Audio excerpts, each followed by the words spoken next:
नगर परिषद चुनाव का बिगुल बज चुका है। सिवान नगर परिषद अध्यक्ष पद के लिए कई प्रत्याशी जो है वो सामने आ रहे हैं और इस वक्त हम एक ऐसे प्रत्याशी का नाम बताने जा रहे हैं जो वार्ड संख्या 31 से पार्षद है, नजमा खातून। इनके पुत्र है इंतखाब अहमद, जो आईडीआई एक्टिविस्ट माने जाते हैं और नगर परिषद में लगातार हो रहे घोटालों के खिलाफ इन्होंने आवाजें उठाई। कई पूर्व चेयरमैनों पे इनके आवेदन पे एफआईआर भी दर्ज हुआ और इनकी मां जो है वो इस वक्त नगर परिषद सभापति की उम्मीदवार है। आपको बता दें कि एक टर्म को छोड़ दिया जाए तो पिछले 50 वर्षों से जो वार्ड संख्या 31 है इनके घर में पार्षद रहे हैं, इनके घर के सदस्य रहे हैं। सीधे इंतखाब जी से बात करते हैं। सबसे पहले आपका बिहार न्यूज एक्सप्रेस में स्वागत। चलिए, आपका भी बहुत बहुत धन्यवाद और आपका भी स्वागत है इस कैंपेन में। काफी लंबे वर्षों से, यानी कि देखा जाए एक टर्म को छोड़ के 50 वर्षों से आपके घर में पार्षदी रही है। आपके पिताजी 2 से 3 बार उपाध्यक्ष भी रहे नगर परिषद के। वसीम अहमद एक जाना माना चेहरा है सिवान के राजनीति का और अब आपकी माँ नगर परिषद सभापति की उम्मीदवार है। क्या कुछ कहेंगे? जाहिर सी बात है, जनता का प्रेम है, जनता का स्नेह है, ये काम करने का अंदाज है। लोग प्रेम है, लोगों ने हमेशा कंटिन्यू किया। लोग ही हमेशा लड़ते चुनाव, हम तो लड़ते नहीं, मतलब समझिए हम तो साथ इनके हैं, लोग ही चुनाव लड़ते हैं। आप लोगों को देख कर सपोर्ट, सहयोग, ये एहसास होता होगा कि ऐसा नहीं कोई इसमें भाड़ा कोई आदमी नहीं है। जो लोग भी है साफ सुथरे लोग हैं, दुकानदार लोग, व्यवसायी लोग हैं, अच्छे लोग हैं। वो इसमें लफुआ टाइप का लोग नहीं है इसमें, ना कोई भाड़ा का आदमी कोई है इसमें। ये लोग बजाय चुनाव लड़ते हैं, ये लोग लड़ते हैं, लड़ते भी हैं। नगर परिषद भ्रष्टाचार का अड्डा रहा है। जितने भी पहले भी 1-2 चेयरमैन को देख लिया जाए, सब पे एफआईआर दर्ज है। तो क्या लगता है आपके आने के बाद से जो भ्रष्टाचार का मुहर लग चुका है नगर परिषद पे, वो कम होगा, भ्रष्टाचार खत्म होगा? देखिए, भ्रष्टाचार की लड़ाई तो हम 15 साल से लड़ रहे हैं और जब तक इसको खत्म नहीं करेंगे ये लड़ाई तो जारी रहेगा। इसलिए हमारा मकसद ये है सेवा करना और नगर परिषद को भ्रष्टाचार मुक्त करना, जहां जनता को आसानी से हर सुविधा मिले, जनता के होल्डिंग टैक्स के पैसे के लूट न हो। ये मेरा मकसद है। ये नगर परिषद को बिहार में हम चाहते हैं, बिहार में एक ऐसा नगर परिषद बनाए जो भ्रष्टाचार मुक्त हो। पहला सिवान नगर परिषद हो जहाँ कोई भी जनता जाए बिना पैसे के काम करे। ये मेरा मकसद है। इंशाल्लाह इसको पूरा करके रहेंगे, इसको दिखा कर रहेंगे। तो बिहार मानते हैं कि अभी नगर परिषद में कोई भी काम, कोई भी प्रमाण पत्र या कोई भी काम कराने के लिए पैसे लगते हैं? एकदम हम मानते हैं इसको, हम जानते हैं। अगर नहीं होता तो इतना एफआईआर कैसे होता? बिना भ्रष्टाचार के, बिना रिश्वत के कोई काम होता है क्या? कहीं देख लीजिए। करोड़ों की जमीन घोटाले का मामला सबसे बड़ा आया, उस वक्त आप भी पार्षद थे। क्या कुछ मामला है? उस वक्त देखिए, जमीन जो खरीदा गया 4 करोड़ रुपया गंगोता में, जब हम पार्षद थे उस वक्त जमीन को नहीं खरीदने दिया गया। हमने हमेशा उसका विरोध किया। जब नया बोर्ड बना 17 से, उसके बाद ये जमीन खरीदा गया जो 4 करोड़ का, जो आज तक कब्जा नहीं हुआ, जिसमें 2 करोड़ 23 लाख रुपया जो आदमी नहीं लिखने वाला उसके खाते में पैसा गया। वो ये इस पर एफआईआर हुआ, अध्यक्ष बर्खास्त भी हुई। आज भी लोग एफआईआर है, लोग आज फरार हैं, आज भी चल रहे हैं। और कौन से बड़े घोटाले हुए हैं? जैसे डस्टबिन घोटाला, करोड़ों का घोटाला है, सोलर लाइट घोटाला, कैसे ये सब घोटाले हुए? क्यों नहीं उस पर कोई एक्शन लिया गया? देखिए, 16-17 में, इससे पहले भी, जैसे कि एलईडी लाइट खरीदा गया हमारे यहाँ। एक एलईडी लाइट देखते हैं कि एलईडी लाइट मामूली जो 3000 रुपये होना चाहिए, 2000 रुपये होना चाहिए, 42,000 रुपये में खरीदा गया। वो सोलर लाइट जो है 42,000 रुपये में सोलर लाइट खरीदा गया, जिसका दाम 25,000 रुपये होना चाहिए है मार्केट में। डस्टबिन खरीदा गया, डस्टबिन का कीमत कितना था? 18,700 रुपये खरीदा गया, जबकि डस्टबिन था वो आपको मामूली 2,000 रुपये का, 1,000 रुपये का। इसे लोकल कंपनी डस्टबिन खरीदा गया। अगर मान ले ये लोग ऑफिशियल तरीके से अगर मान लो कंपनी का खरीदते ये लोग, तो 4,000 रुपये दाम उसका है। आइए 18,700 में डस्टबिन खरीदाया। आपको 42,000 एलईडी लाइट का बताया। 15 करोड़ का घोटाला सिर्फ एलईडी लाइट, सोलर लाइट का हुआ, जिसका एफआईआर निगरानी थाना पटना में निगरानी ने दर्ज किया है। और दूसरा जमीन घोटाला सिवान नगर परिषद में, गार्बेज घोटाला है, डीजल घोटाला है, यात्री सेट घोटाला 96 लाख रुपया का है, फाइल ट्रैकिंग घोटाला 86 लाख रुपया का है। सब पर जांच रिपोर्ट डीएम का आ चुका है। उसके बाद भी कुछ कार्रवाई लंबित है, कुछ चल रहा है अभी। नगर परिषद की सबसे बड़ी समस्या रहती है थोड़ी सी पानी में ही जल जमाव की स्थिति हो जाती है और जो कचरों का अंबार आप देखते हैं सड़कों पे, उसको लेकर क्या कुछ कहेंगे? तो यहाँ पर नजमा खातून इनकी मां चुनाव लड़ने के लिए मैदान में है। भावी प्रत्याशी सभापति की उनका जोरदार स्वागत किया जा रहा है। यहाँ पे आप तस्वीरें देख सकते हैं। हम आपको तस्वीरें दिखा रहे हैं। और इंतखाब अहमद जो वार्ड पार्षद रहे हैं और नगर परिषद के 3 बार के उपाध्यक्ष वसी अहमद के पुत्र हैं। इंतखाब अहमद सामाजिक कार्यकर्ता है और लगातार नगर परिषद में जो भी भ्रष्टाचार होते हैं उनके खिलाफ लगातार आवाजें उठाए हैं। कई पूर्व चेयरमैनों पर इनके द्वारा आवेदन देकर FIR दर्ज कराया गया है भ्रष्टाचार का आरोप लगाकर। तो इनका यहाँ पे जोरदार स्वागत किया जा रहा है। एक अहम सवाल है इंतखाब जी कि नगर परिषद की सबसे बड़ी समस्या है,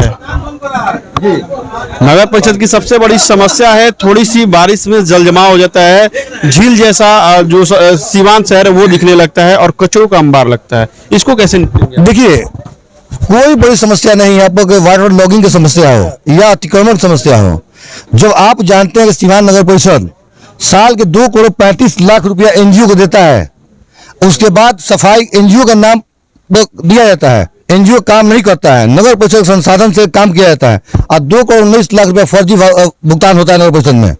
अगर हम ईमानदारी से काम करें, NGO काम करे अपना, तो 2 करोड़ 19 लाख जो देते हैं, क्यों नहीं सफाई रात को हो सकता है? सीवान शहर का जाम कैसे लग सकता है? ये सफाई गंदगी और माल हर चौक चौराहे पर रहेगा, इससे जाम की समस्या भी आती है। पूर्व चेयरमैन से हमारी बात हुई थी सफाई के लेकर कि सुबह क्यों कचरों को उठाया था, तो उनके साफ तौर पे कहना था कि सुबह लोग अपने घर की सफाई करते हैं उठ के, तो वो कचरा सुबह आता है इसलिए सुबह उठाया जाता है। नहीं, देखिए, सरकार का स्पष्ट डायरेक्शन है कि शहर को डस्टबिन फ्री बनाना है। डस्टबिन फ्री का मतलब क्या हुआ? कहीं रोड पर कचरा नहीं होना चाहिए। जब रोड का सड़क हम बाहर कर उठा लें, कचरा साफ करें रात में, तो शहर में सुबह तक दुकानदार जो खुले दुकान साफ रहेगा रोड। आप कचरों के लिए इतना आवाज उठा रहे हैं, अभी 2-3 दिन पहले पूरा सीवान शहर कचरों से भरा हुआ था जब सफाई कर्मी हड़ताल पे गए थे, आपके द्वारा क्या कुछ किया? देखिए, नगर परिषद का ये स्ट्राइक नहीं था, पूरे बिहार का स्ट्राइक था। इनका 11 सूत्रीय मांग था, वो सरकार से था। सरकार ने जब 10 दिन के बाद इनका मांग को माना है तब इन्होंने स्ट्राइक किया है। ये तो सिस्टम, अगर स्ट्राइक होता है सिस्टम बात, हम कहते इतने बेचारे गंदा काम करते हैं, इनको सैलरी बनाने में क्या दिक्कत है, और संविदा पर है तो परमानेंट करने में क्या दिक्कत है? जब करोड़ों अरबों का घोटाला यहाँ हो सकता है, इन गरीबों को पैसा देने हमको क्या जाता है? इनको देने में क्या जाता है? बताइए कैसे विकास करेंगे नगर परिषद का, क्या कुछ प्लान है? देखिए, कोई विकास बड़ी बात नहीं है विकास करना। संसाधन है, मैन पावर हमारे पास है। आप जैसे लोग पत्रकार है, सुझाव देने के लिए जनता है, सहयोग है, कोई बड़ी बात नहीं। हम तो बोल रहे हैं आपको, ये ईमानदारी से कोई काम करे, सीवान निश्चित तौर पर स्वच्छ और सुंदर सीवान बनेगा। इसलिए कि समस्या हम नगर परिषद की मूलभूत सुविधा है, नागरिक सुविधा उपलब्ध कराना नगर परिषद का काम है। और सफाई को हम ध्यान इस वाकई में लेकर काम करेगा, तो सफाई की समस्या जब 2 करोड़ 19 लाख रुपया हम देते हैं NGO को, 300 स्टाफ नगर परिषद का ऑलरेडी है, 40-45 गाड़ी हमारे पास है, ट्रैक्टर छोटा JCB टिपर JCB है। अब इतना संसाधन होने के बाद अगर हम नहीं कर पाते हैं तो वो आदमी बेवकूफी होगा। सब लोग तो पद पे आने से पहले यही कहता है कि नगर परिषद का ये विकास, आप अभी जितने भी प्रत्याशी हैं सबका आप उठा के देख लीजिए, सारे की यही उद्देश्य है कि हम ये विकास करेंगे वो विकास करेंगे, लेकिन पद पे आने के बाद वो सब लोग अपना पेट भरने में लगे। देखिए, वो अलग बात है, जो पद पर रहा है, जो अध्यक्ष रह चुके हैं, जो उपाध्यक्ष रह चुके हैं, उनसे आप पूछिए कि आप जब रहे तो क्या किए। इंतखाब अहमद अध्यक्ष उपाध्यक्ष नहीं रहे कभी, पद हम पहली बार जा रहे हैं लाइन्स पर जाने के लिए, तो ये निश्चित वादा करते हैं। आप जानते हैं, मेरा ट्रैक भी देखिए आप, 15 साल से जो आदमी भ्रष्टाचार के खिलाफ लड़ता है, तो वो क्या, उसका मकसद क्या है? मेरा मकसद भ्रष्टाचार मुक्त नगर परिषद बनाना है। आज जिस दिन नगर परिषद भ्रष्टाचार मुक्त बन जाएगा, उसे निश्चित तौर पर हर जनता को हर सुविधा मिलेगी। जो सिस्टम में जो सफाई है, चाहे जो कुछ भी है, वो अपने आप हो जाएगा। आज देखिए, शहर में घूम कर लाइट 90% लाइट, शहर का स्ट्रीट लाइट खराब है। कौन इसका जिम्मेदार है भाई? बनाने वाला कौन है? आप पदाधिकारी हैं, आप अध्यक्ष हैं, आपका जिम्मेदारी नहीं है जांच कराए चेक करें? आपका अधिकार ये नहीं है रात को घूम के वहां देखे मोहल्ले में मोटरसाइकिल से निकल जाएगा, देख लेंगे किस मोहल्ले में कहाँ लाइट खराब है। जरूरी है कि जनता कंप्लेन करे तभी बनेगा। आपका भी दायित्व बनता है, आपको इसलिए बैठाया जाता है जीत कर, जनता चैन से रहे, आप घूमते रहिए, आप चौकीदार रहिए यहाँ का। आज जो जनता का जहाँ समस्या अभी आप देखें, वाटर लॉगिंग समस्या है, ये कौन ठीक करेगा? इस बार जनता ने डायरेक्ट अध्यक्ष को वोट दे रहा है, निश्चित तौर पर जनता के प्रति अध्यक्ष जवाबदेह रहेगा। क्या माना जाए, जो पैसों का खेल होता था, वार्ड पार्षदों की खरीद बिक्री होती थी, वो बंद हो जाएगी, तो उससे उसका फायदा जो अध्यक्ष जो बनेंगे वो जो पैसे बांटते थे, तो पैसे ना बांटेंगे, अपना बचेगा तो जनता का विकास। देखिए, नहीं, सबसे बड़ी बात यह कि आदमी समय लगता था इसमें वार्ड कमिश्नर को खुश करने में, का विश्वास ना है, और वार्ड कमिश्नर ब्लैकमेल करते थे कि हमको विश्वास लाएंगे तो पैसा दीजिए 5 लाख 7 लाख 10 लाख 20 लाख 14 लाख रुपए तक हाईएस्ट गया यहाँ पर नगर परिषद में। 14 लाख में वार्ड कमिश्नर बिके हैं। और उसके बाद बाहर का ट्रिप अलग है, बाहर जाएंगे घूमे 3 स्टार 4 स्टार 5 स्टार में रहेंगे वो लोग, ये भी होता था। तो जनता से निवेदन करेंगे उस पार्षद को भी चीनिए कि कौन अविश्वास प्रस्ताव के वक्त शहर छोड़कर भागा था, कौन आदमी बिका था। अगर वो सीवान का नर की हालत है उसका जिम्मेदार वो पार्षद भी है।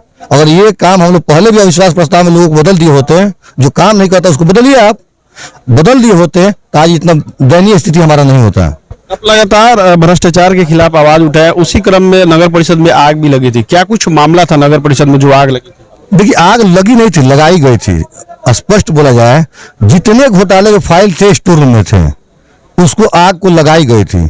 आप मामूली एक बात आप हम बताना चाह रहे हैं, सीवान शहर में आवास बन रहा है, प्रधानमंत्री आवास योजना काम चल रहा है। आप पूछ लिए एक आध 2 वार्ड छोड़कर क्या 2 लाख रुपए जिस आवास मिलता है जिसको बनाने के लिए, क्या उसको 2 लाख मिला है? हर आदमी को 1,60,000 रुपये मिलता है, 40,000 रुपये कमीशन काटा जाता है। ये कौन नहीं जानता है ये?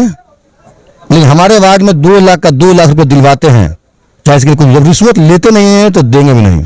तो 2 लाख का 2 लाख दिलवाते हैं। आपसे निवेदन करेंगे आप कुछ वार्ड को घूमिए, जो आवास के लाभार्थी हैं उनसे जाकर माइक लगाई पूछिए उनसे कि आपको 2 लाख रुपये सरकार से सैंक्शन हुआ था, कितना पैसा मिला था, अब बिचौलिया कौन था, ये पूछना भी चाहिए आपको, इसको उजागर भी करना चाहिए आपको। जो आग वाला मामला था, क्या कुछ मामला था, क्या कौन सी फाइलें थी, किसके खिलाफ आवाज उठाए थे, कौन सा ऐसा मुद्दा था कि आग लगाने की? देखिए डस्टबिन घोटाला था, उसमें 15 करोड़ का, एलईडी लाइट का 15 करोड़ का 16 करोड़ का उसका अलग था, 4 करोड़ का जमीन घोटाला था, 49 लाख रुपया का सड़क चौड़ीकरण था, डीजल घोटाला का पूरा फाइल जो डीजल जल गया उसमें डीजल घोटाला था, यात्री शेड जो बना 96 लाख रुपया वो था, फाइल ट्रैकिंग के नाम पर 86 लाख रुपए का लूट किया गया वो फाइल था, एनजीओ का फाइल, एनजीओ जो 2 करोड़ 19 लाख दिला था उसका फाइल था, अनेकों वाउचर से पेमेंट हुआ, अनेकों अनियमितताएं की फाइल थी, घोटालों की फाइल थी।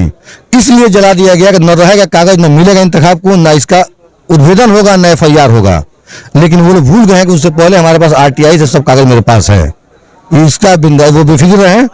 आज पर मैंने जनहित याचिका भी हाईकोर्ट में दायर कर दिया, बहुत जल्द फैसला भी होने वाला है उसका निष्कर्ष। घोटालों की फाइल जलाने के लिए आग लगाई गई थी, निश्चित तौर पर लगाई गई थी आग घोटालों की फाइल को ही जलाने के लिए। बच गई, क्या कुछ कहानी है? देखिए कुछ फाइल कुछ अफसर से मिलकर पहले हमने बताया था, हमको अनुमान था, अंदेशा था कि आग लग सकती है, तो हमने डीएम साहब को OSD से मिलकर बताया था सर कुछ फाइल मेन फाइल है उसको निकलवा लिया जाए, वरना हमको अंदेशा लग रहा है कि फाइल को नष्ट कर देंगे। पहले से जानकारी थी कि आग लगी? जाहिर सी बात है, जो चोर लीक तो हो जाता है, चोर कितना भी चोरी करे कुछ ना कुछ हो जाता है। उनके साथ भी लोग रहते हैं जो ईमानदार लोग हैं, जो नगर परिषद बचाने वाले लोग, उन्होंने हमको सूचना दिया था। ये सूचना हमने अफसर को दिया, सर हो सकता है कि आग लग जाए, ये नष्ट कर दिया जाए। तो उन्होंने विपिन बाबू ने जो जांच करता थे उन्होंने फौरन चिट्ठी भेजा, अब फाइल को मंगा लिया लेकिन फाइल आने के 2 दिन के बाद आग लग गया उसमें। लोगों को जानकारी नहीं हुआ कि मेन फाइल निकल चुका है, आग लग गया उसमें। देखो मेन फाइल निकल चुका था, लेकिन फाइल आज भी सुरक्षित है, जहाँ जरूरत पड़ता है फाइल दिया जाता है। जो जन समर्थन दिख रहा है, इससे लग रहा है कि लोग आपके प्रति एकत्रित हो रहे हैं, तो क्या माना जाए अगर जनता आपको भरोसा करती है तो कितना खड़ा उतरेंगे भरोसे? अरे हम तो कह रहे हैं आप लोग सहयोग से 100%। 15 साल से आप देखेंगे हमको, कोई पहली बार हम लड़ने चुनाव नहीं आ रहे हैं, 2 बार हम पार्षद रहे हैं, पिछली बार महिला हो जाने के कारण मार रही। तो निश्चित तौर पर यह आप समझ लीजिए कि पिताजी हमारे रहे हैं कि हमारा काम ही जन सेवा है, आज समस्या के समाधान के लिए। ये नहीं कि हम किसी जात पूछते हैं ना किसी धर्म पूछते हैं, सिर्फ व्यक्ति को देखते हैं, उसके बाद समस्या को सुनकर ही समाधान में ले जाते हैं। आपके सामने देखा जाए तो पूर्व सभापति बबलू चौहान की पत्नी प्रियंका चौहान चुनावी मैदान में है, अनुराधा गुप्ता चुनावी मैदान में उतरने की दावेदारी कर रही है, बबलू शाह की भाभी चुनावी मैदान में उतर रही है, और सामाजिक कार्यकर्ता जीवन यादव एक रिक्शा चालक को चुनावी मैदान में उतार रहे हैं। तो किससे लड़ाई रहेगी, कितनी टक्कर देखते हैं? ये तो देखिए, आप जो पहले जितने लोग नाम बताए हैं पहले उनका पूछिए कि उनका योगदान क्या रहा है, जब पद पर है तो उनका योगदान क्या रहा है, वो एक भी अचीवमेंट बता दे कि उन्होंने किया है जिसको गिनाया जा सकता है। आप जितने लोग हैं, दूसरा चीज ये जनता तय करेगी कि योगदान किसका है, किसको बनाया जाए, ये जनता के हाथ में। और वो सिस्टम ठीका पर था जो पहले कहा जाता था, एक आदमी मालिक होता था कि इस एरिया को हम मालिक हैं, जहाँ कहेंगे वोट गिरेगा और जिसको कहेंगे वोट देंगे, वो सिस्टम नहीं चलेगा, ये खत्म हो चुका है ये सरकार में। तो इसलिए बेफिक्र रहिए, जनता मालिक है, जिसको चाहेगी, जिसको विश्वास होगा उसको वोट देगी। क्या अपील करेंगे सीवान की जनता से, सीवान की जनता से नम्र निवेदन अपील ये रहेगा मेरा कि आप प्रत्याशी वार्ड का भी चुने तो वार्ड के प्रत्याशी की वो देख लें, उसका इतिहास, समाज सेवा उसका देख लें। ऐसा ना हो कि फिर चुने और फिर आपको 5 साल झेलना पड़े, जैसे पिछली बार बहुतों ने वार्ड को झेला। आज भी उसके वार्ड के, बहुत से वार्ड की समस्या खत्म नहीं हुआ, रोड नाला का, सफाई की समस्या खत्म नहीं हुआ। ये बहुत ये चीज है कि कहीं अपराधी न जीत जाए, कहीं जमीन के कारोबारी मतलब दलाल टाइप के लोग वो न जीत जाए, कहीं समाज सेवा नहीं करने वाले लोग जात धर्म के बहकावे में न जीत जाए। इसलिए आपसे अनुरोध रहेगा जनता से सीवान के कि जात धर्म से ऊपर उठकर जो समाज को लेकर चलने वाला हो, जो काम करने वाला हो, उसको चुना जाए, उसको चुनिए। सब लोग मिलकर एक सीवान सुंदर बनाए हम लोग। चलिए, तो ये इंतखाब अहमद जी है, जिनकी मार्च नगर परिषद के सभापति की उम्मीदवार है। इन्होंने साफ तौर पे जनता से ये अपील किया है कि आप ऐसे व्यक्ति का चुनाव करें, चाहे वो पार्षद के लिए ही क्यों ना चुनाव हो, जो जात धर्म से ऊपर उठकर सीवान शहर का विकास कर सके, आपके मोहल्ले का विकास कर सके, सीवान को स्वच्छ सीवान बना सके। इसके साथ ही इन्होंने ये भी कहा कि आप जो भी चुनाव करें वो एकदम जो भी प्रत्याशी हो उनके पिछले इतिहास को देखते हुए ही उनका चुनाव करें।